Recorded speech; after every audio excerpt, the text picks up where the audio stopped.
학생 여러분 안녕하세요. 오늘은 프로그래밍 언어 4주차 수업이고요. 챕터 3 변수와 연산자에 대해서 설명할 예정입니다.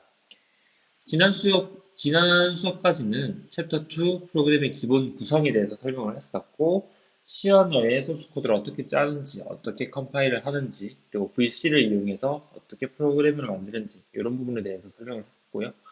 이번 주는 프로그래밍 언어에서 제일 중요한 부분 중에 하나인 변수와 연산자 부분에 대해서 설명을 할 거기 때문에 아무래도 지난주 수업보다는 강의의 내용이 조금 더 어려울 수 있을 것 같아요. 그래서 조금 어려운 부분이 있다, 이해가 안 되는 부분이 있다 하는 부분은 동영상을 다시 되돌려서 반복해서 시청하면 조금 더 이해하는 데 수월할 것 같아요. 내가 동영상 강의를 진행하고자 하는 이유가 실시간 강의가 아니라 동영상 강의를 진행하고자 하는 이유가 사실은 학생들이 어떤 특정 부분들에 대해서 조금 복습해서 아니면 반복해서 들을 수 있게끔 하기 위해 가지고 동영상을 만드는 거기 때문에 그 점을 조금 많이 활용하면 좋을 것 같습니다.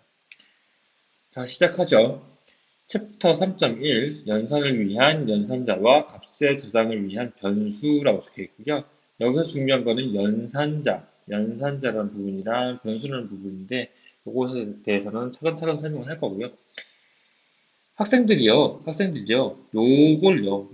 명령이죠. 요 소스 코드를 학생들의 컴퓨터에 입력을 한 다음에 컴파일을 한번 해보세요. 그러면은 컴파일을 하는데 전혀 문제는 없을 거예요. 다만 요거를 딱 컴파일을 한 다음에 실행을 하면 화면에 아무것도 안 뜰 거예요. 그냥 아무 키나 입력하세요. 요런 그 문구만 뜨고 더 이상 다른 것들은 뜨지 않을 거예요. 그 이유는 예를 들면요. 지금 리턴 제로 요거는 그냥 나중에 뭐 지금 당장 이해할 필요는 없고 여기 3 더하기 4라는 어떤 명령을 딱 했는데 컴퓨터상에서는 요거는요. 3 플러스 4는 우리는 그냥 7이라고 인식을 하는 것처럼 컴퓨터도 3 플러스 4라는 것 자체에 대한 연산을 수행을 해요. 근데 다만 뭐 printf라든지 이런 것들 출력하는 어떤 함수를 불러들이지 않았기 때문에 그냥 컴퓨터는 내부적으로 3 플러스 4를 계산하긴 하지만 화면으로는 출력하지 않거든요. 여기서 중요한 거는 뭐냐면은 여기 플러스라는 거 있죠. 요거 플러스라는 거. 요 플러스라는 것을 넣어서 컴파일을 해도 아무런 문제 없이 컴파일이 되고 프로그램이 실행이 된다는 거거든요. 그래서 프로그램 자체에 어떤 문제가 없다. 컴파일 하는데 문제가 없다. 프로그래밍 하는 거에 문제가 없다는 것은 요 플러스라는 것 자체를 C 언어가 인식을 한다는 뜻이고요. C 언어에서는 요 플러스라는 기호를 연산자라고 이해를 하고 있습니다. 연산자라는 것은 쉽게 해서 연산이라는 것 자체가 그냥 영어로는 뭐 calculation 또는 computation으로 불릴 건데 그 번역이 될 건데 연산한다. 그러니까 1 플러스 1은 2다. 1 플러스 2는 3이다. 2 마이너스 1은 1이다. 뭐 이런 거 있죠. 곱셈, 그러니까 가칭연산, 덧셈, 뺄셈, 곱셈 나눠서 이런 것들을 포함한 것들, 그런 것들을 연산자라고 부르게 되고, 그러니까 우리가 수학에서 배웠던 부분이랑 똑같다고 생각하면 돼요. 수학에서 배웠던 그런 사칙 연산에 필요한 연산자들, 그런 것들을 똑같이 시연화도 인식을 하고 있다. 이 정도로 이해를 하면 될 것 같아요. 그래서 연산의 결과, 요 부분이 아까 내가 얘기했던 건데, 플러스 연산만 요구를 했고, 여기서 요구를 했지, 얘를 출력하라는 뜻이 없었기 때문에, 실행 결과는 아무것도 뜨지 않는 상태가 되는 것이고요. 근데, 그러니까, 그냥 여기서 프린트F를 이용해서 이 3 플러스 4에 대한 어떤 결과값을 뽑아낼 수도 있는데, C 언어나 아니면 다른 프로그래밍 언어에서는 변수라는 것을 정의를 한다면요. 변수라는 것을 정의하고 변수에 요 3 플러스 4는 7이라는 어떤 값을 입력을 해서 사용을 하게 됩니다. 그래서 C 언어뿐만 아니라 여러 가지 프로그래밍 언어에서는 변수라는 것을 많이들 쓴다. 이 정도로 이해를 하면 될 것 같고요. 변수에 대해서는 제가 설명을 해볼게요. 변수에는요, 보통 뭐 데이터, 예를 들면 뭐 숫자라든지 아니면 문자라든지 이런 것들을 저장하는 매개체라고 생각하면 될 거예요. 그래서 변수라는 거는 값을 저장할 수 있는 메모리 공간에 붙여진 이름이라고 적혀 있고요. 지금 학생들한테는 메모리라는 어떤 단어도 조금 생소할 수 있고, 그리고 메모리 공간이나 아니면 메모리 이름이라는 얘기가 조금 생소할 수가 있어가지고요. 내가 조금 편하게 이렇게 가져왔어요. 메모리라는 거는 학생들 혹시 컴퓨터 하드웨어, 그러니까 컴퓨터 본체를 뜯어서 본 학생들이 있는지 모르겠는데, 본체 컴퓨터를 딱 뜯어보면은 그 소위 말하는 CPU 옆에 이런 식으로 약간 길쭉한 막대 형태로 되어 있는 애들이 있거든요. 이런 것들을 우리는 램이라고 부르는데, 램에 꽂혀 있는 램에 그 붙어 있는 이렇게 검은색 요런 칩 있죠. 요게 메모리 칩이라고 부르는 거예요. 그러니까 우리가 뭐 예를 들면 1 더하기 1은 2야 이런 것들을 저장하는 그런 데이터들을 저장하는 공간을 우리는 메모리라고 부르고요. 뭐 사실 뭐 주메모리, 보조메모리 뭐 여러 가지 뭐 그 카테고리가 있긴 하지만 어찌됐건 데이터를 저장하는 부분은 메모리라고 생각을 하면 됩니다. 뭐 사람들이 그러니까 학생들이 질문할 수가 있어요. 뭐 데이터도 무조건 메모리에만 저장하나요? 라고 질문할 수가 있는데 사실 그건 아니고요. 뭐 하드디스크나 아니면 우리가 많이 쓰고 있는 SSD, 솔리드 스테이트 디스크 이런 것들도 그 데이터를 저장하는 공간이긴 합니다. 근데 걔네들은 그냥 쉽게 말하면 그냥 파일로 어떤 데이터를 저장하는 공간이라고 생각을 하면 되고 메모리라는 거는 그 값 자체, 예를 들면은 뭐 2라는 값 숫자 아니면은 뭐 어떤 문자열 이런 것들에 대한 직접적인 저장을 한다고 생각하면 돼요. 그래서 어, 그렇게 메모리를 이해를 하면 되고요. 직접 학생들 컴퓨터의 본체를 뜯어보면 이렇게 생겼어요. 그래서 이런 게 메모리구나. 그리고 내가 어떤 프로그램을 만들어서 저장되는 어떤 값들은 다 이런 검은색 어떤 칩에 저장이 되는구나. 이렇게 이해를 하면 될 것 같아요. 그래서 모든 데이터는 메모리에 저장이 되는데 요 메모리 안에는 데이터가 하나만 저장되는 게 아니고요. 요 메모리 안에는 데이터 하나 이렇게 저장되는 게 아니고 요 메모리 안에 굉장히 많은 데이터들이 저장이 됩니다. 수천만 개의 어떤 데이터들이 저장되게 돼요. 뭐, 개수에 대해서는, 그거는 뭐 정해진 바는 아니지만, 어쨌든. 저장이 되기 때문에, 내가 어떤 특정한 데이터를 넣으려면, 메모리에 저장하려면, 특정 공간을 할당을 해야 돼요. 예를 들면, 요 부분이, 요 메모리 요 부분의 하나라고 생각을 합시다. 그래서 요거 안에는 이렇게 9개의 방이 있다고 생각을 합시다.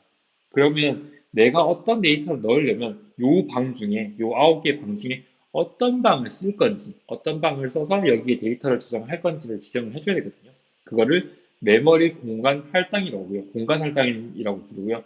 그러니까 여기에 나는 여기에 어떤 데이터를 넣을 거야 라고 처음에 선언해주는, 그러니까 나는 이런 것을 할 거야라고 그 메모리나 컴퓨터에 알려주는 것을 메모리 공간 할당이라고 부릅니다.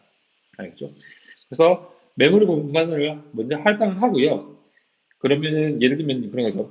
요 메모를 내가 공간 할당을 할 수도 있고요. 요 공간을 내가 그 할당할 수도 있고 여러 개의 공간을 이렇게 할당할 수가 있는데 할당을 만약에 여러 개 해놨을 경우에는 내가 특정한 값을 어디에다가 저장할지, 어떤 공간에다가 저장할지, 여러 공간 중에 어떤 공간에 저장할 건지를 지정해줘야 되기 때문에 그렇게 지정하기 위해서 변수를 선언하는 부분이 있어요. 그러니까 변수를 선언한다는 건 뭐냐면 이런 거죠. 요 공간은 나는 A라는 어떤 변수의 이름을 이용해서 요 공간을 선언을 할 거야. 요 공간은 난 A라고 부를 거야. 요 공간은 나는 B라고 부를 거야. 이렇게 하는 거. 요런 메모리 공간을 처음에 할당을 하고 요 공간에 대해서 이름을 붙여주는 부분을 변수 선언이라고 합니다. 근데 여기서 얘기하는 변수라는 건요, 그러니까 영어로는 variable이라고 부르는데 어떤 변할 수 있는 값이라고 해서 변수라고 부르거든요. 나중에 책에 다른 챕터에서 나오겠지만 변수 말고 상수라고 해서 constant라고 부르는 애가 있어요. 걔는 한 번 값을 선언해주면 더 이상 바뀔 수 없는 그런 값이 있는데 걔네들은 상수라고 하는 애들이고요. 그거랑 완전 반대의 개념으로 변수라는 것은 변하는 값이다라는 뜻이 됩니다. 어쨌든 그거는 지금 중요한 건 아니고 그래서 이렇게 어떤 할당된 메모리 공간에다가 이름을 붙여주는 것을 변수 선언이라고 합니다. 알겠죠? 그리고 난 다음에 선언된 메모리 공간에 어떤 값을 넣어주는 것, 데이터를 저장해주는 부분을 값을 저장한다라고 얘기를 하고요. 내가 예를 들면 A라는 공간에 10을 입력하고 B라는 공간에 20을 입력하려면은 A라는 공간에 10을 저장한다. B라는 공간에 20을 저장한다. 라고 표현을 할 수가 있게 되고, 이때 이 A라는 메모리 공간에 접근한다는 표현을 씁니다. 변수의 접근 또는 메모리에 접근한다는 표현을 씁니다. 여기서 말하는 접근이라는 것은 이 특정 공간으로 어떤 데이터를 넣거나 뺄 때 그쪽이랑 그 메모리 공간에 접근을 한다. 그런 뜻을 이해하면 됩니다. 접근해서 메모리에 데이터를 집어넣거나 아니면 데이터를 빼거나 이런 뜻으로 생각을 하면 됩니다. 알겠죠? 그래서 데이터 저장하는 방법은 뭐 이런 식으로 하는데 이거는 내가 다시 설명을 할게요.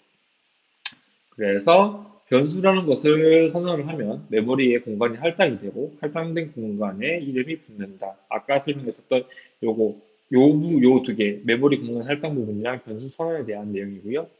변수의 이름을 통해서 할당된 메모리 공간에 접근이 가능하다라고 적혀 있죠. 내가 아까 설명했던 그 부분이고요.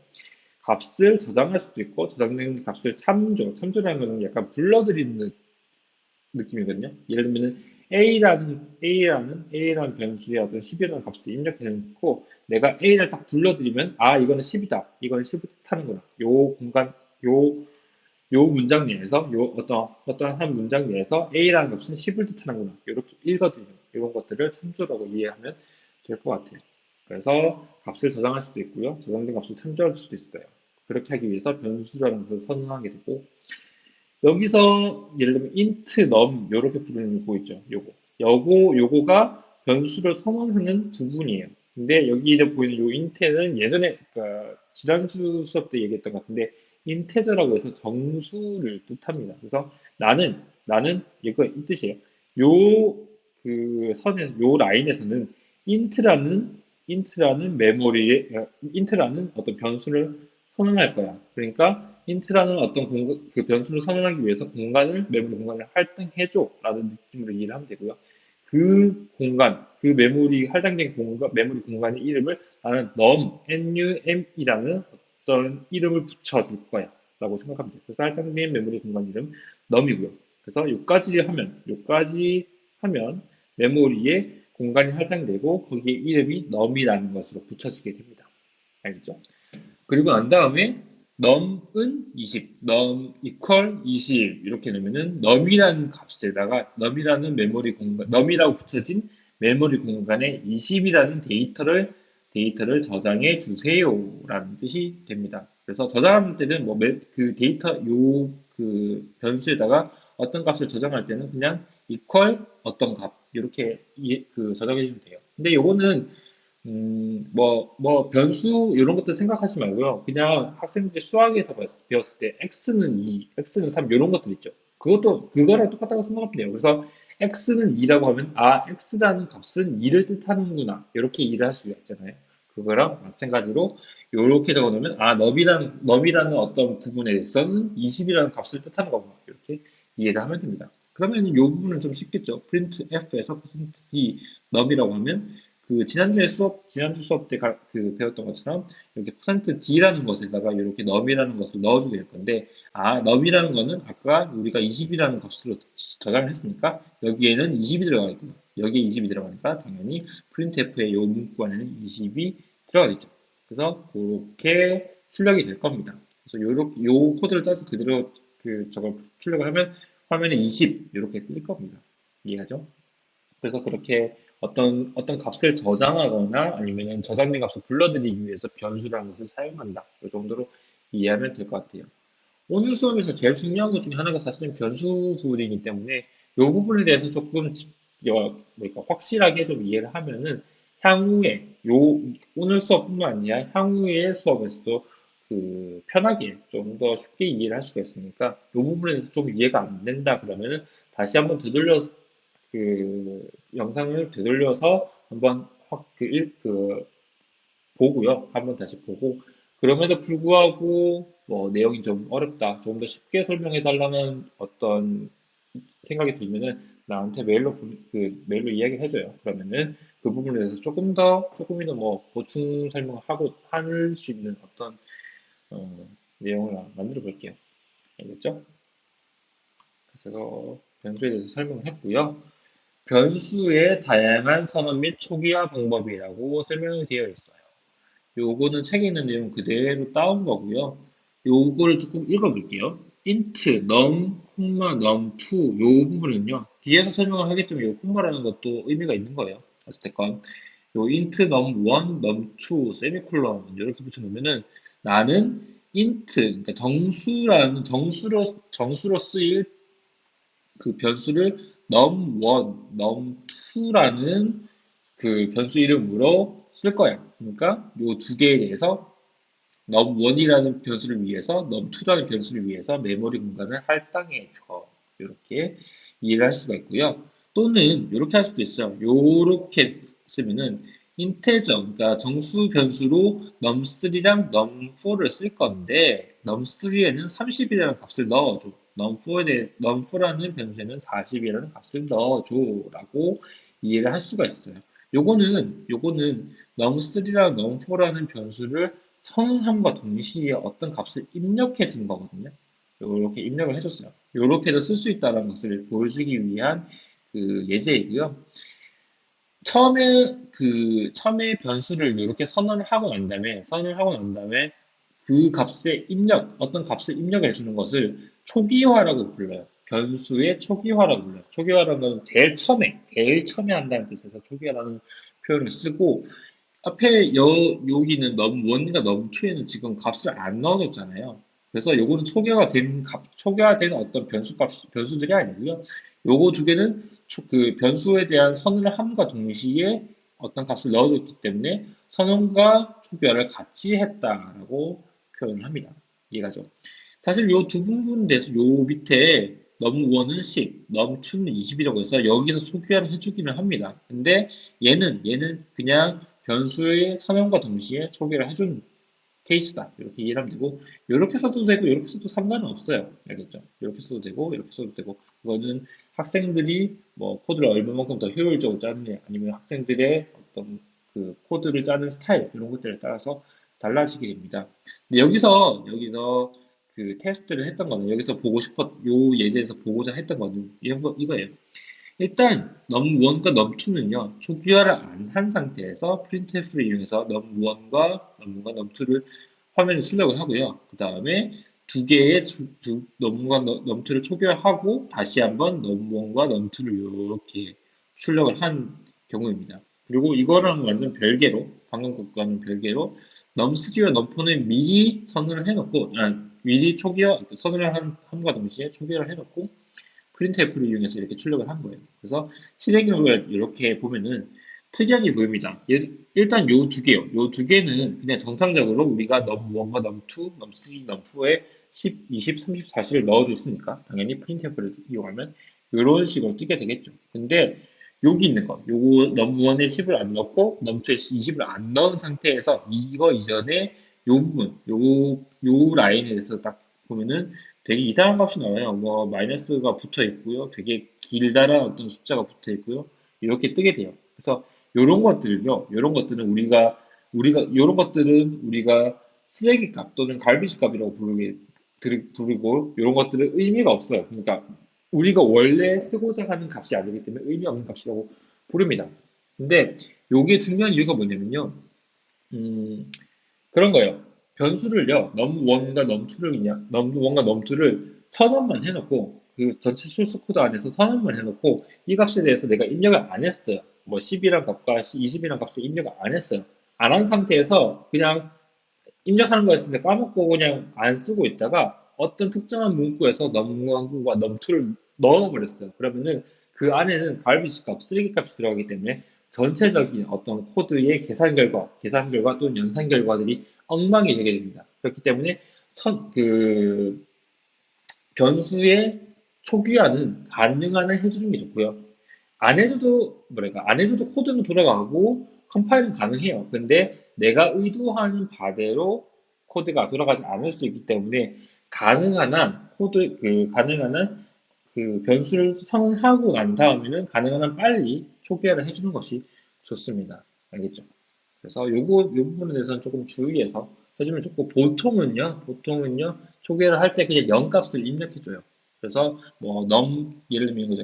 int num1, num2 이렇게 선언해주고 요거 바로 밑에 num1은 0, num2는 0 이런 식으로 초기화를 해주는 게 보통의 코딩 방식이라고 이해하면 될 것 같아요. 알겠죠? 이해하면 될 것 같고 그리고 요 내용을 좀 더 읽어보면은 콤마를 이용해서 둘 이상의 변수를 동시에 선언할 수 있다라는 부분은 요 부분이요. num1, num2 이렇게 하는 것이고요.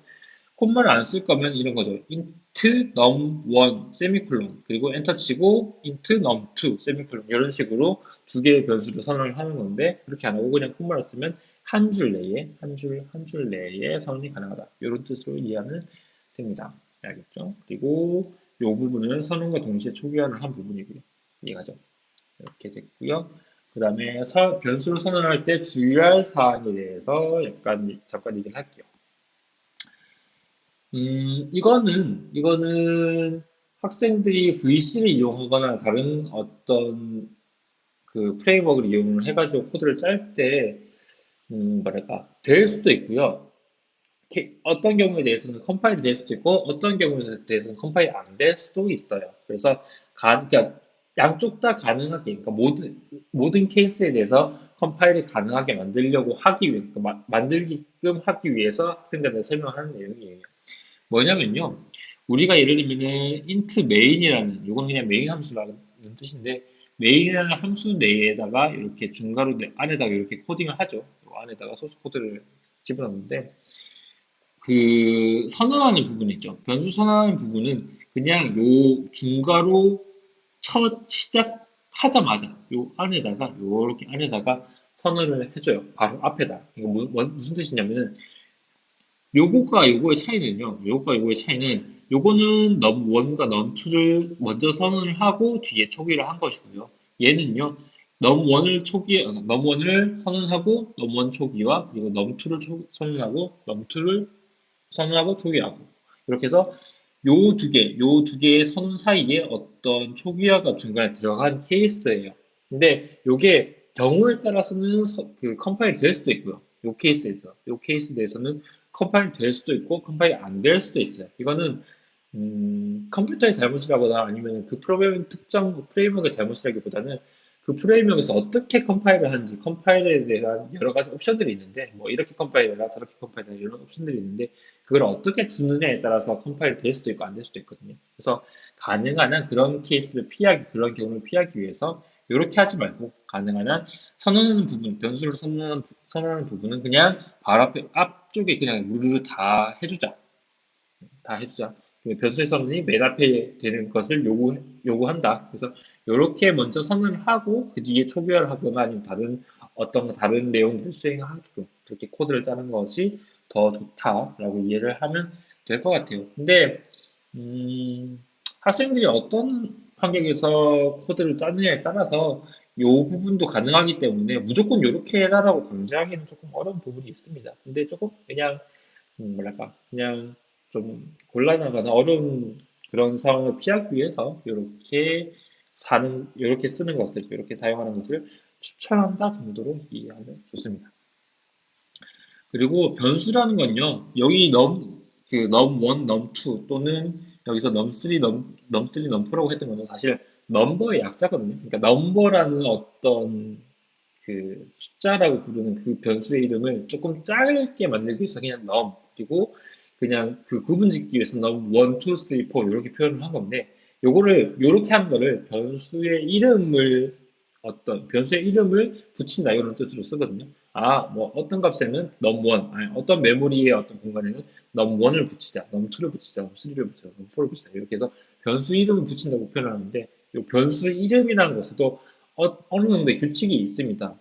첫 번째로는요, 변수의 이름에는 알파벳, A, B, C, D 알파벳, 숫자 1, 2, 3, 4, 그리고 언더바, 요걸로만 변수의 이름을 지정을 해야 돼요. 예를 들면은 특수문자 이런 것들 있죠. 뭐 느낌표 이런 것들 있죠. 이런 것들로는 변수 이름을 쓸 수가 없습니다. 그리고 시언어에서는 두 번째로 시언어에서는 대소문자를 구별해요. 그래서 대문자 neum n으로 시작된 num과 그리고 소문자 n으로 시작된 num은 서로 다른 명수로 인식을 합니다. 알겠죠?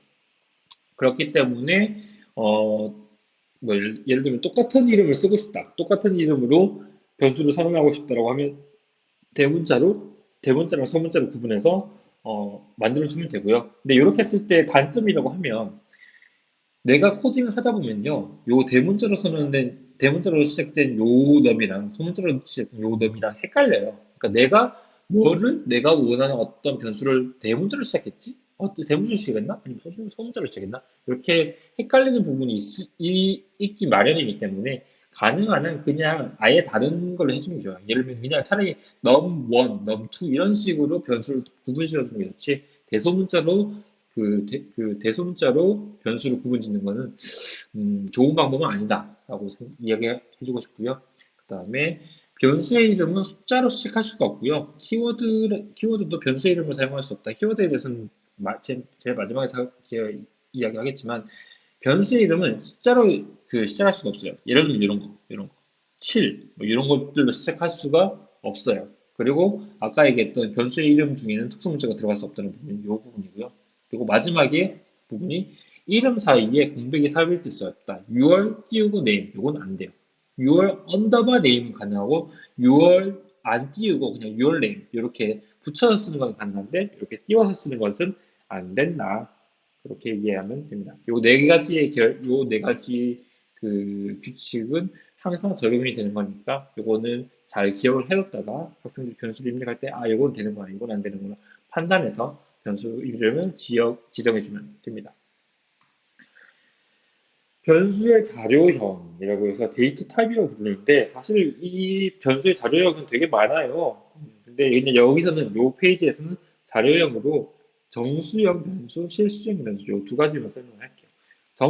정수형 변수라는 것은 0, 1, 2, 마이너스 1, 마이너스 2처럼 그 소수점 아래자리에 숫자가 없는 것들 그런 것들을 정수라고 부르죠. 그리고 실수형이라고 하는 거는 뒤에 소수점이 있는 것, 소수점이 붙는 것을 실수형 변수라고 하고요. 그다음에 근데 정수형 변수는 뭐 정수값을 저장하기 위해서 선언된 변수라고 하고요. 정수형 변수에는 뭐 char형, 그다음 short, int, long형 변수로 나눠진다고 하는데 요거는 지금 설명할 건 아니니까 그냥 이렇게 설명이 된다고 생각하면 되고 실수형 변수는 실수값을 그 소수점 있는 실수값을 저장하기 위해서 선언되는 변수고 그 실수형 변수에는 플로트 그리고 더블형 변수로 나뉜다라고 되어 있습니다. 요거에 대해서도 나중에 설명을 할 거니까 너무 크게 신경 쓰지 말고 그냥 플로트형이다 아니면 더블형이라는 그 플로트형 더블형 변수로 선언된 부분에 대해서는 이거는 소수점을 쓰기 위해서 만들어진 변수구나 이렇게 이해를 하면 됩니다. 그리고 정수형 변수와 실수형 변수가 나뉘는 이유는요. 저장하는 방식이 다르기 때문인데요. 그냥 쉽게 생각해서 정수형 변수에는 뒤에 소수점이 없잖아요. 그리고 얘는 실수형 변수에는 소수점이 있는 거고요. 그래서 소수점이 있고 없고에 따라서 데이터를 저장하는 방식이, 메모리 저장하는 방식이 달라요. 그래서 그걸 구분짓기 위해서 굳이 정수형, 실수형 변수 이렇게 두 가지로 나눈다. 이렇게 이해하면 될 것 같아요. 그래서 이해를 했고요. 그 다음에 변수의 어떤 저장용, 그러니까 요 부분요. 요 부분은 그 인테저 정수라는 변수를 리절트라는 변수로 입력을 해주고, 리절트라는 변수로 선언을 해주고 거기에다가 num1과 num2과 num2를 더해가지고 저장해 주세요. 리절트라는 어떤 메모리 공간에 저장해 주세요라는 뜻인데 이렇게 저장을 해놓으면요. 한번 저장을 해놓으면요. 여러 가지 어떤 어떤 코드의 라인에서 이렇게 리절트로 여러 번 이렇게 쓰일 수가 있고요. 한 번 저장되어 있는 값이기 때문에 그냥 여러 번 이렇게 쓰일 수가 있다. 만약에 이렇게 저장을 안 하고요. 저장 안 하고 여기에 값을 입력하게 하려면은 num1 플러스 num2, num1 플러스 num2, num1 플러스 num2를 세 번씩 똑같이 입력을 해줘야 되죠. 근데 그냥 눈으로 보는 결과는 사실 똑같아요. 그렇게 그냥 여기에다가 넘은 플러스 넘2 다 똑같이 이렇게 입력을 해주는 거나, 이렇게 한번 계산을 하고 난 다음에 리절트 이렇게 넣어주는 거랑, 눈으로 보는 결과는 똑같은데, 사실상 CPU가, 컴퓨터가 계산해야 되는 계산의 양은요, 크게 다릅니다. 요거는요, 이렇게 지금 그냥 리절트를 이렇게 적어놓은 거는 한 번 그냥 여기서 요 라인에서 넘1과 넘2를 더해서 한 번 딱 계산을 하고 계산된 결과값을 계속 불러들이는 것밖에 안 하는데, 만약에 여기 없이, 리절트는 거 없이 그냥 num1 플러스 num2, num1 플러스 num2, num1 플러스 num2를 여기다가 코드에다가 입력을 해놓으면, 요 코드를 수행할 때 세 번의 연산을 수행해요. 여기서 한번 수행하고, 여기서 한번 수행하고, 여기서 한번 수행하는 경우가 됩니다. 이렇게 했을 때, 컴퓨터 입장에서는요, 그냥 덧셈 계산, 이런 것들에 대해서는 뭐, 워낙 컴퓨터가 빠르기 때문에 아무런 문제가 없어요. 근데, 결국에는 세 번의 연산을, 그러니까 똑같은 연산을 세 번 수행해야 하기 때문에 컴퓨터 입장에서는 굉장히 효율성이 떨어지는 코드가 되고요. 나중에 컴퓨터의 계산량이 엄청나게 많아져가지고, 요 한 줄을 계산하는데 만약에 뭐 10초, 뭐 1분이 걸린다. 그러면은 효율이 떨어지는 코드이기 때문에 훨씬 더 많이, 그러니까 똑같은 계산 결과 값을 보여주더라도, 똑같은 결과를 보여주는 어떤 코드라도 훨씬 코드가 돌아가는 속도가 느리게 됩니다. 그래서 그런 것들을 참고해서 가능한 한 코드의 효율을 높이기 위해서는 이렇게 어떤 결과값, 어떤 연산의 결과값을 이렇게 변수로 저장한 다음에 그 변수만 가지고 와가지고 이렇게 쓰는 것이 좋다. 그 정도로만 이해하면 될 것 같아요. 그리고 대입 연산자와 산술 연산자라고 부르는 것이 있는데요. 대입 연산자는 그냥 편하게 는 요거 있죠. 또 이퀄 요거라고 생각하면 돼요. 그래서 num이라는 어떤 변수, num이라고 그 이름을 붙여진 그 메모리 공간에 20이라는 값을 넣어라. 이런 것이 대입 연산자고요.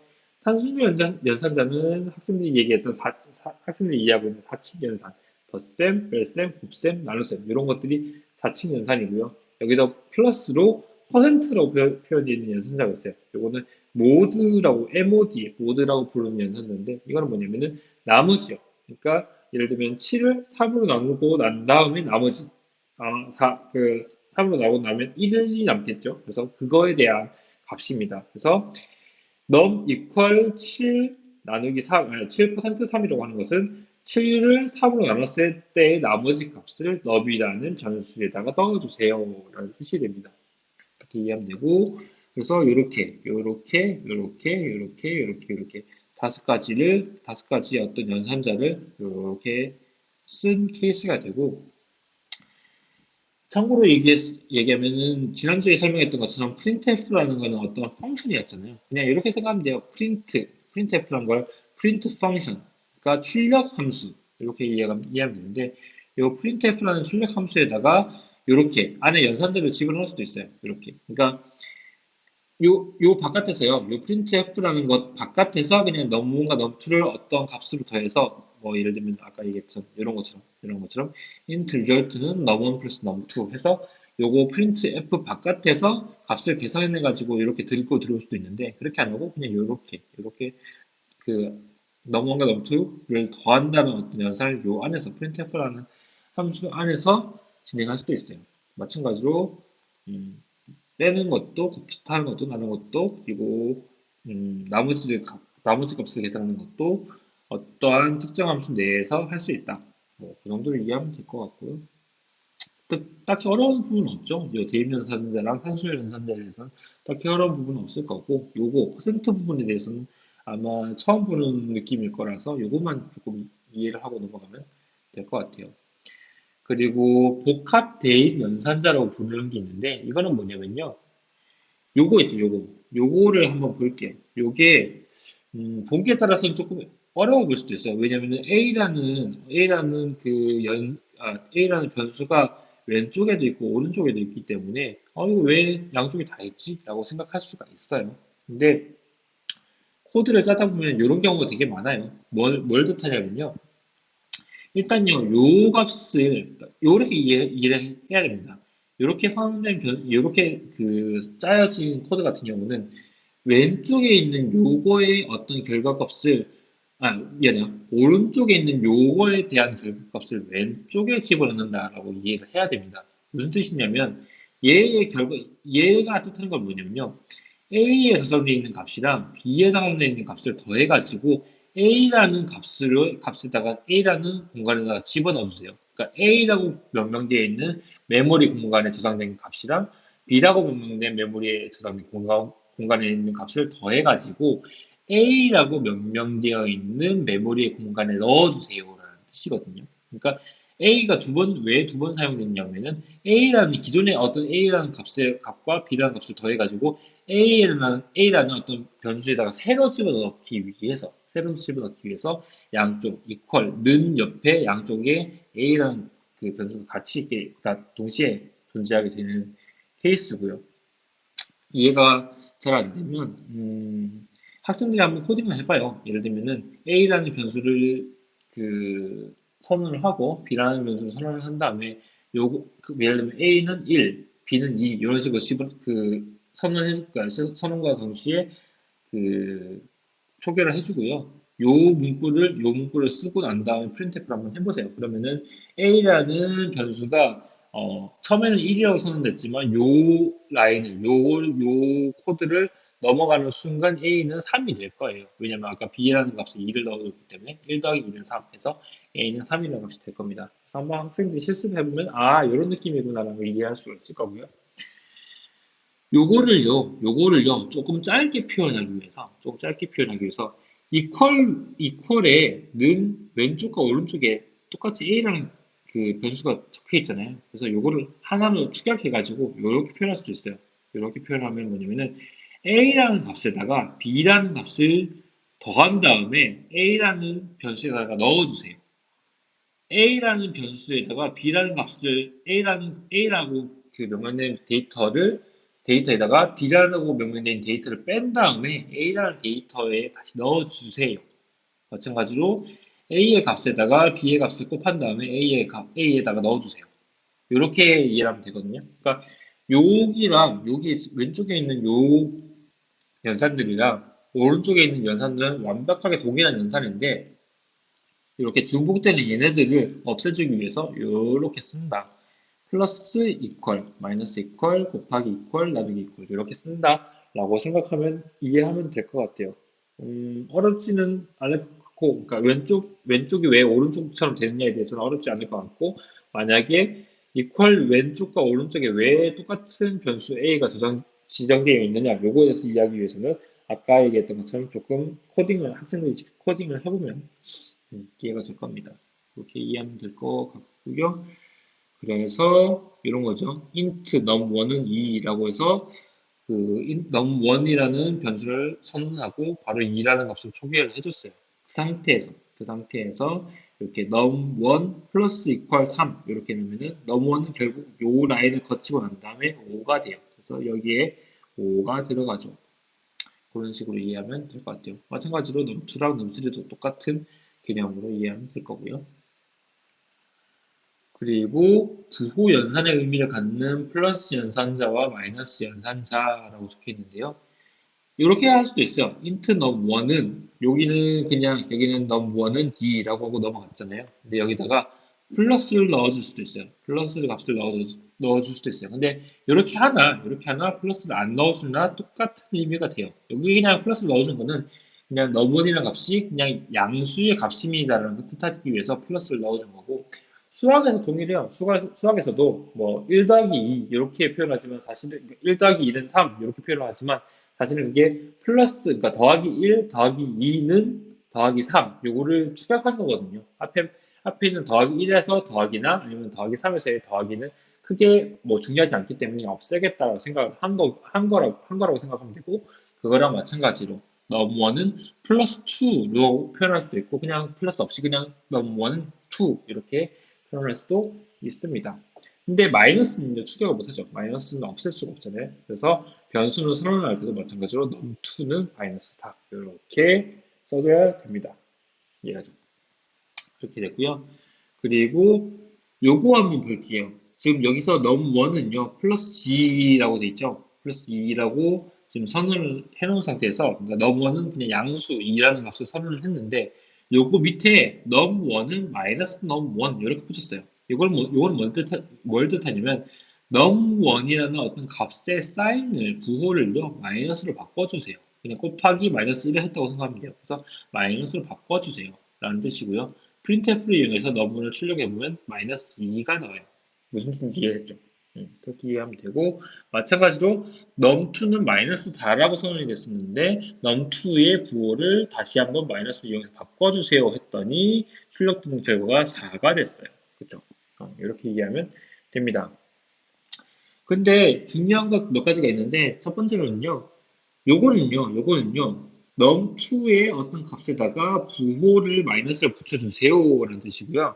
얘는요, num2라는 값에서 마이너스를 어떤 특정한 마이너스 값을 해가지고 num1에다 저장을 해주세요라는 뜻이에요.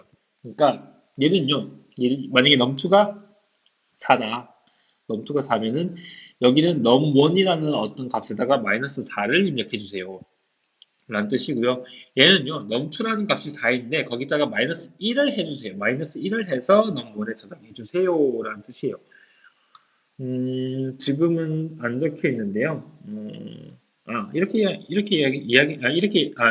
이렇게 표현하는 게 맞아요. 무슨 뜻이냐면, 요거는요, num1이라는 변수에다가 num2라는 값을 빼가지고 num1에다가 다시 넣어주세요. 라는 뜻이고요. 요거는 단순히 num2에다가 부호만 바꿔서 num1에 넣어주세요. 라는 뜻입니다. 그래서 요거 두 개가 그 위치는 이렇게 달라진 건데, 얘는 는 마이너스고요. 얘는 마이너스 는. 그래서 요 위치만 달라진 건데 요거에 대한 결과, 요 두 개에 대한 결과가 완벽하게 다르거든요. 그래서 학생들이 의도하고자 하는 바를 적절하게 생각해서 요렇게 쓸 건지를 결정하면 됩니다. 알겠죠? 그리고요, 요거 두 개 쓰는 거에 대해서 조금 편하게 생각하려면은 이렇게 그러니까 요 두 개가 지금 이렇게 보기에는요, 그냥 num1 equal minus num2, num1 minus equal num2에서 그냥 눈으로 보기엔 거의 비슷해 보여가지고 혼동하기가 쉬운데, 혼동을 피하는 방법은요, 이런 거예요. 부호 이렇게 는 마이너스 할 때는요, 그냥 쉽게 이렇게 생각하면 돼요. 는 있죠, 는. 는의 좌우와, 그러니까 눈의 왼쪽과 오른쪽에다가 그냥 스페이스바를 하나씩 넣어준다고 생각해요. 띄어쓰기를 한 번씩 한다고 생각하면 돼요.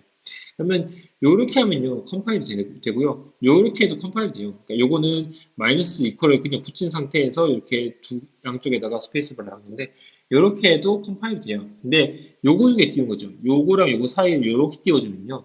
요거 두 개 사이가 이렇게 띄워져 있잖아요. 근데 요렇게 된 거, 복합 연산자 형태로 되어 있는 거는 중간에 띄어쓰기를 하면 컴파일이 안 됩니다. 그래서 그렇게 했을 때는 컴파일 단계에서 오류가 에러를 띄울 거기 때문에 여기가 잘못 띄어져 있구나 라는 것을 쉽게 인식할 수가 있어서 이렇게 이퀄 다음에 이렇게 띄워준다. 아니면 연산자는 연산자를 포함해서 양쪽에 이렇게 띄워준다. 라고 하면은 조금 더 보기가 쉽고 조금 더 컴파일 단계에서 에러를 확인하기가 쉽습니다. 그리고 눈으로 보기에도 그냥 요만큼, 그러니까 길이가 두 칸 더 길어지긴 하지만 요게 조금 더 얘보다 보기가 깔끔하죠. 서로 이렇게 멀리 떨어져 있기 때문에. 그래서 이렇게 쓰면은 조금 더 그러니까 학생들이 코딩하는데 좀 더 수월하다 정도로 이해하면 될 것 같아요. 그리고 증가 감소 연산자라는 게 있는데요. 이것은 뭐냐면요. 이거예요. 얘는요, 여기 앞에다가 num에다가 플러스를 두 개 붙이는 거고, 요거는 플러스 두 개 붙인 거를 num 앞에다 붙여준 거고, 얘는 num 뒤에다 붙여준 거고요. 마찬가지로 얘는 마이너스 두 개를 num 앞에다 붙여준 거고, 얘는 num 뒤에다 붙여준 거거든요. 그래서 요 두 개의 느낌이 다르고, 요 두 개의 개념이 다르고, 요 두 개의 개념이 다르고, 요거 두 개는 개념이 같고, 요거 두 개는 개념이 같아요. 얘는 그러니까 값을 더해준다는 느낌이고, 얘는 값을 빼준다는 느낌만 다를 뿐이지, 얘 두 개의 개념 같고, 얘 두 개의 개념 같습니다. 자, 설명을 해볼게요. 어떤 변수의 앞에다가 플러스 붙여준 거는 값에다가 1을 증가시켜준다. 1을 증가시켜줘라. 라는 뜻이에요. 예를 들면 이런 거죠. num이라는 값에다가 플러스 붙이면요. num이라는 값에다가 1을 더해준 다음에 VAL이라고 불리지 서술되어 있는 변수에다가 넣어줘라 라는 뜻이고요. 그래서 먼저 값을 증가시킨 후에 이퀄이라는 연산을 수행해라. 그래서 선 증가 후 연산이라고 부르고요. 얘는요, num이라는 값을 먼저 veil이라는 값에다가 넣어주고 요 라인 아래쪽부터는 요 라인이 지나고 난 아래쪽부터는 num이라는 값에다가 1을 넣어줘라, 1을 추가해줘라, 1을 더해줘라 라는 뜻이에요. 그래서 얘는 선연산 후 증가라고 부릅니다. 요거 한번 볼게요. 여기 보면요. 여기다가 여기 보면은 num1에다가 플러스 플러스를 해주고요. 플러스 플러스를 해주고요. 그 다음에 뒤에 num1을 출력하라라고 되어 있어요. 그러니까 요거 앞쪽에서 num1이라는 걸 한번 출력을 하고요. 그리고 그 num1 플러스 플러스를 한번 연산을 한 다음에 num1을 다시 출력을 해보자고요. 그래서 요걸 딱 해보면은 이런 거예요. num1은 당연히 처음에 num1을 12라고 저장을 했으니까 너무에다가 선언을 하고 초기화를 해서 저장을 해놨으니까 당연히 처음에 있는 여기 있는 printf 라인에서는 num1은 12라고 뜰 거예요. 12라고 그 화면에 출력이 될 거고 요거를 요 두 번째에 해당하는 그 출력 결과가 요거잖아요. 그래서 출력을 딱 해봤더니 num1 플러스 플러스라고 해서 플러스 플러스가 붙었음에도 불구하고 얘의 출력 결과는 그대로 12가 나와요. 근데 요거 라인을 지나고 난 다음에 아무것도 수행을 안 하고 그냥 num1을 출력을 했더니 그제서야 값이 13이 됐습니다.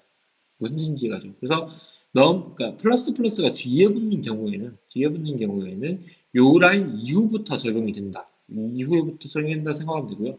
요거는 반대예요. 넘투라는 거는요. 넘투를 먼저 출력을 하고 그 다음에 거기다가 플러스 플러스 앞에 붙여놓고 출력을 하고요. 그 다음에 그냥 그대로 다시 출력을 했더니 10이라는 값에서 여기서부터 요 라인에서 바로 플러스 플러스가 돼서 값이 13을 변했고 그 이후에는 그냥 요 값이 정해진 값을 그대로 뽑아내서 13을 출력하고 있어요.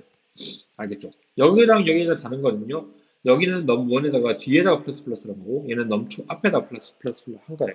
플러스 플러스를 한 거고 그거에 대한 결과값이 여기는 12 그리고 이거 이후부터 1이 더해져서 13이 됐다. 얘는 num2 플러스 플러스 num2가 지정되어 있는 여기서부터 1이 더해져서 13이 되고 그 이후로는 그냥 그대로 13이 됐다. 이렇게 이해를 하면 됩니다. 무슨 차이인지 알겠죠?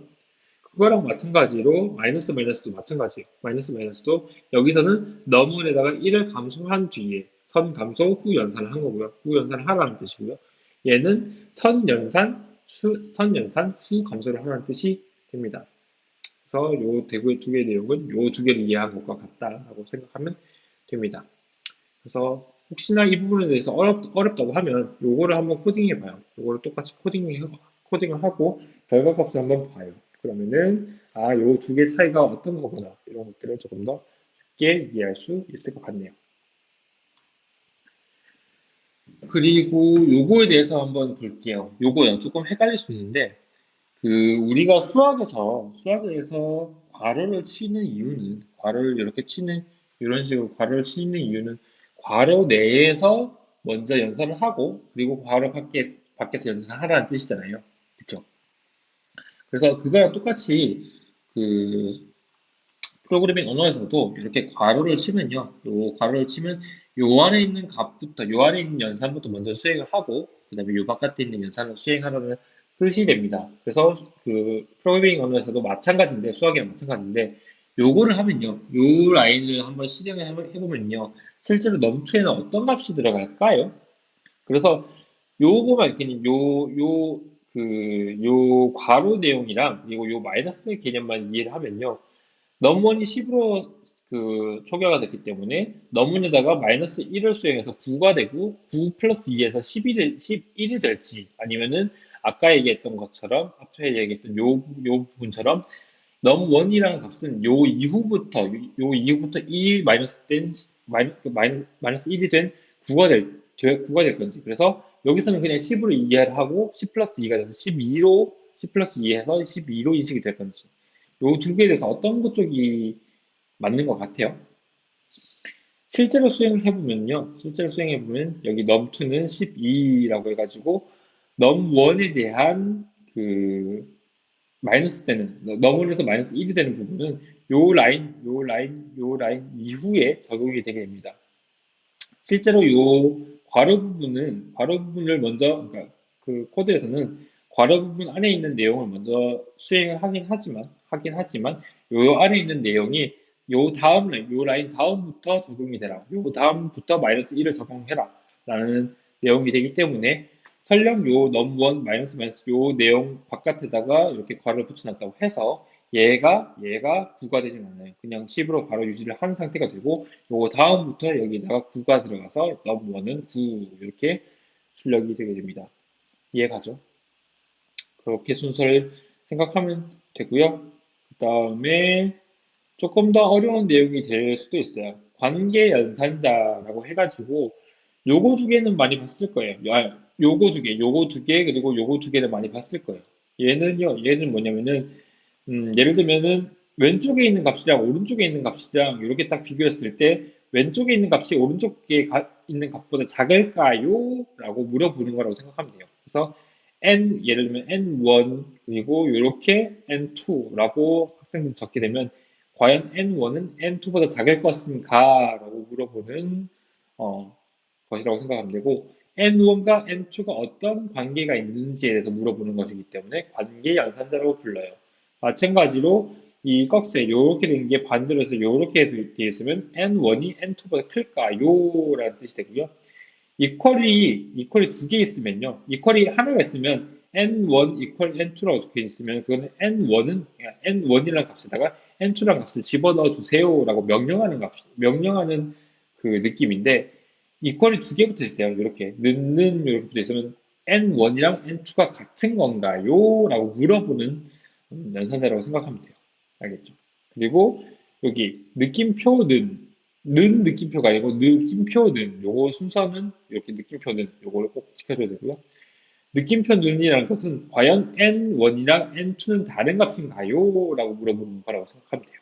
그리고 얘는요, N1이랑 N2를 비교했을 때 N1이 N2보다 작거나 같은가요? 라고 물어보는 것이고요.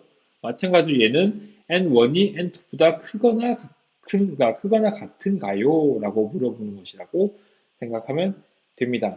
그래서 얘네들은요, 요 연산자들은 뭐 예를 들면 더 하세요. 덧셈을 하세요. 뺄셈을 하세요. 곱하세요. 나누세요처럼 명령의 느낌이 아니고요. 물어보는 질문의 느낌이라고 생각하면 좋습니다. 그래서 얘는 얘보다 큰가요? 얘는 얘보다 작은가요? 얘는 같은가요? 얘는 다른가요? 아니면 크거나 같은가요? 아니면 작거나 같은가요? 이렇게 질문하는 부분이라고 생각하면 될 거예요. 그렇게 생각하면 되고요. 만약에 이렇게 물어봤어요. N1이 N2보다 작은가? 라고 물어봤을 때 이게 참이다. 이게 실제다. 진짜 true라고 하는 true false에서의 true. 실제, 뭐 사실이다. 이렇게 판명이 되면 요거의 연산의 결과값은 1이 됩니다. 그래서 연산의 조건, 이런 조건을 만족하면은 참을 의미한 1을 뱉어내게 되고요. 이런 1이라는 값이 뜨게 되고요. 그 다음에 만약에 만족하지 않으면 거짓을 뜻하는 0이 됩니다. 그래서 요걸 한번 봅시다. result1이라는 변수에다가 어떤 값을 집어넣을 건데 과연 num1과 num2가 같을까요? 라고 먼저 질문을 하고 이렇게 괄호 붙여가지고 num1과 num2가 같을까요? 라고 질문을 하고 요거에 대한 결과값을 result 1에다가 집어넣는다. 이렇게 보면 되거든요. 그래서 만약에 내가 num1을 10이라고 처음에 초기화를 하고요. 그 다음에 num2를 12라고 초기화를 하고 난 다음에 요걸 한번 봅시다. result 1은 괄호 열고 num1은 num2와 같을까요? 라고 한번 질문을 했고 괄호를 닫았다고 생각해 봅시다. 그래서 요걸 출력을 딱 해보면은 10이랑 12는 다른 값이죠. 그렇죠? 10이랑 12는 다른 값이죠. 그래서 여기서는 두 개 같을까요? 라는 것에 대해서 아닙니다. 다릅니다. 틀렸습니다. 같지 않습니다. 라고 우리는 컴퓨터는 생각을 하기 때문에 거짓을 의미하는 0을 리절트 1에다가 집어넣어 줍니다. 그래서 바로 printf를 해보면은 0이라는 값이 뜨게 되고요. 만약에 요거요. num1은 num2보다 작거나 같을까요? 그러니까 10은 12보다 작거나 같을까요? 라고 물어보면 당연히 이 부분은 참이잖아요. 그래서 result 2라는 것은 참입니다. 요 num1은 num2보다 작거나 같습니다. 라는 참일 뜻서 1을 집어넣어 주게 됩니다. 그래서 result 2에는 1이 들어가서 printf를 했더니 result 2는 1 이렇게 뜨게 되고요.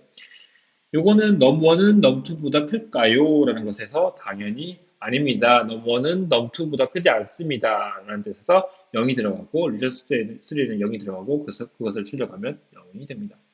이렇게 이해하면 될 것 같아요. 그래서 요 관계연산자들은 물어보는, 질문하는 느낌이 그러니까 질문하는 뜻이고, 질문의 느낌으로 이해하면 되고, 그것을 어떠한 값으로 뱉어내는 것을 어떤 질문에 대해서 만족을 한다. 그게 참이라고 판단이 되면 그 값에 1이 들어가고, 그 다음에 참이 아니라 거짓이라고 생각이 되면 0이라는 값이 들어가게 된다. 이 정도로 이해하면 될 것 같아요.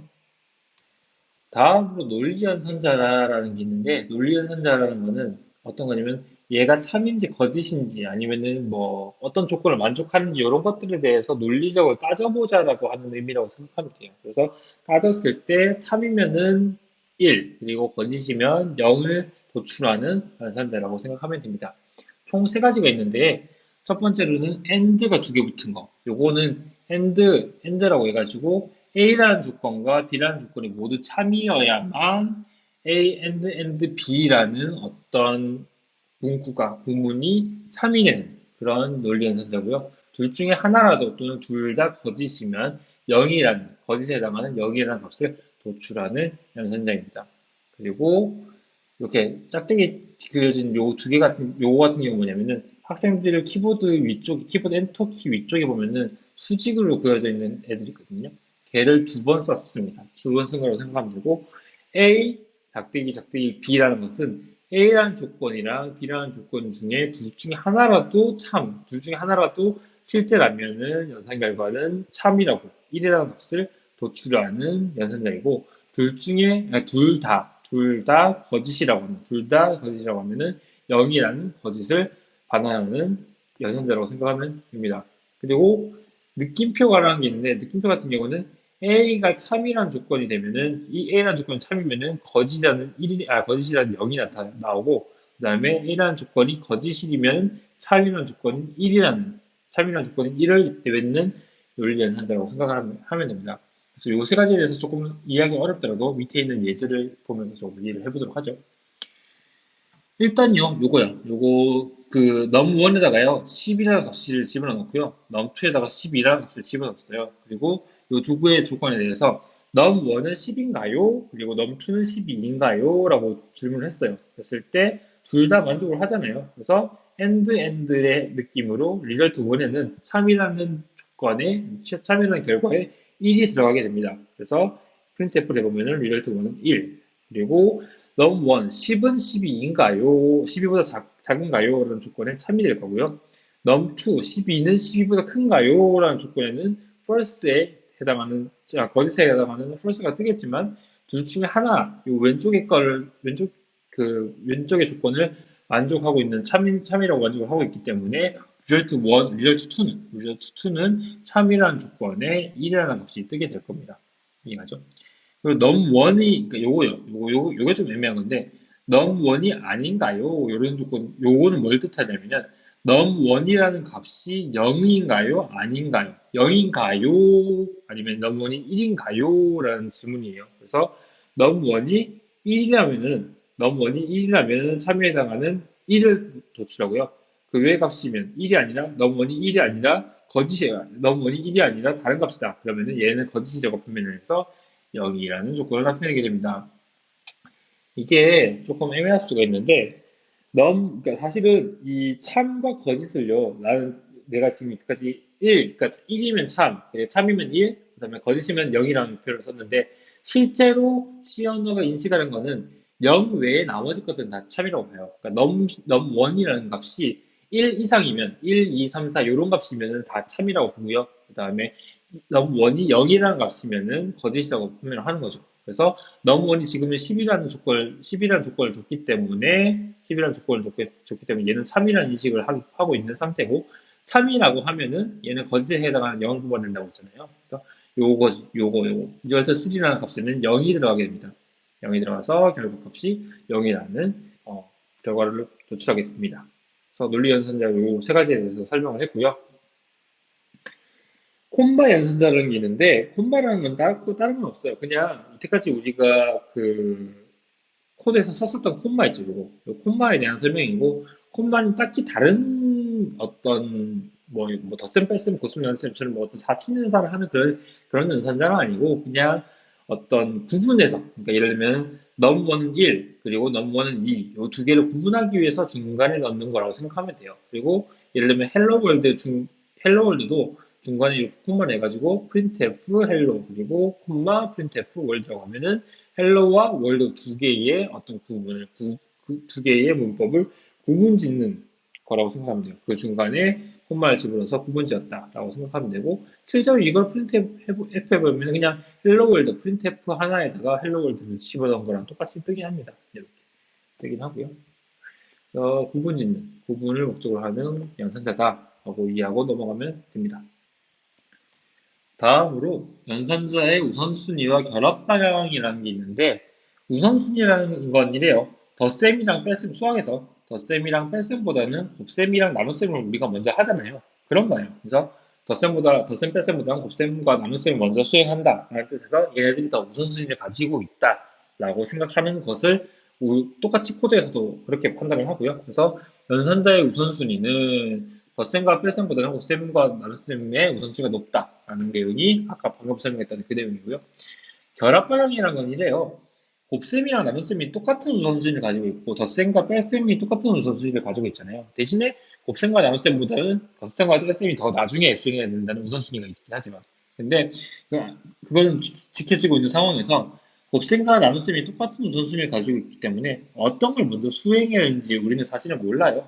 다만 우리가 이해하고 있는 수학적인 의미에서는 그러니까 곱셈과 나눗셈이 곱셈이 먼저 이렇게 규정이 되어 있으면 곱셈을 먼저 수행을 하고 나눗셈을 그 다음에 수행하라라고 우리가 이해를 하고 있죠. 그래서 이거에 대해서 결합 방향이라는 게 정해지는데 결합 방향이 방금 우리가 얘기했던 그 조건에서는 결합 방향이 왼쪽에서 오른쪽으로 진행이 됩니다. 그래서 왼쪽에서 오른쪽으로 진행을 하면서 곱셈을 수행하고 나눗셈을 수행해라 이렇게 이해를 할 수가 있는 거죠.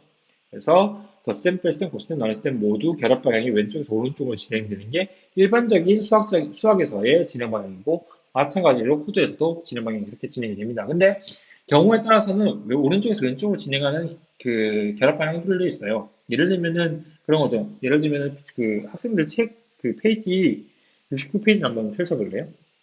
69페이지를 한번 펼쳐보면은 그러니까 그 C 언어에서 쓰이고 있는 연산자들에 대해서 그 우선순위랑 결합 방향을 이렇게 그 기술을 해놨어요. 그래서 이렇게 쭉 보면은 어떤 것들은 결합 방향이 오른쪽에서 왼쪽으로 가는 것들도 있죠.